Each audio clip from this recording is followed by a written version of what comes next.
Birth is the beginning of all life.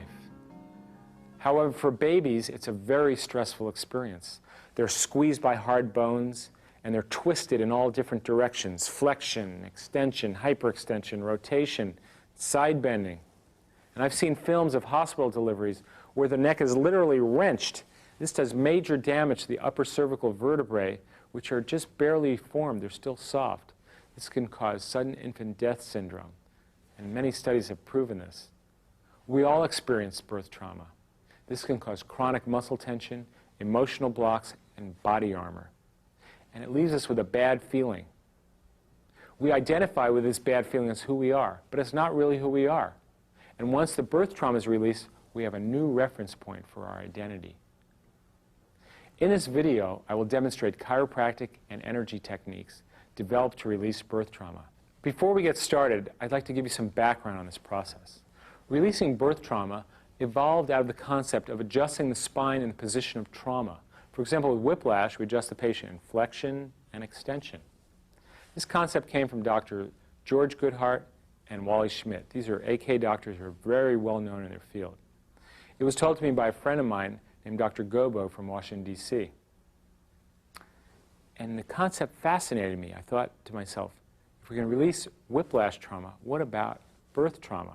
So I studied the birth process. Through muscle testing, determined an effective treatment. And we came up with 7 postures that you could possibly adjust in. For example, flexion, extension, hyperextension, right rotation, right side bending, and left side bending.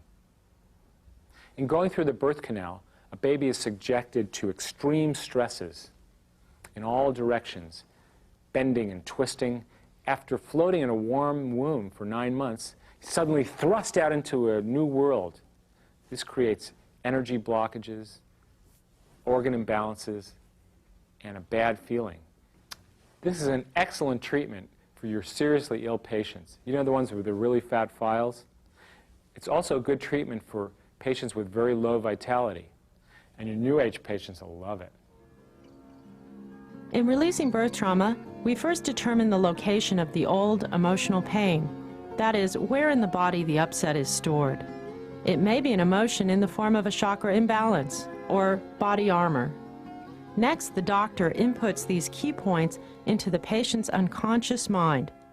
Finally, the birth trauma is released through treatments consisting of chiropractic adjustments and the use of homeopathic flower essences known as the Bach flower remedies. The term chakra comes from ancient India. Literally translated, it means wheel. Chakras are spinning wheels of energy having to do with emotions and endocrine glands.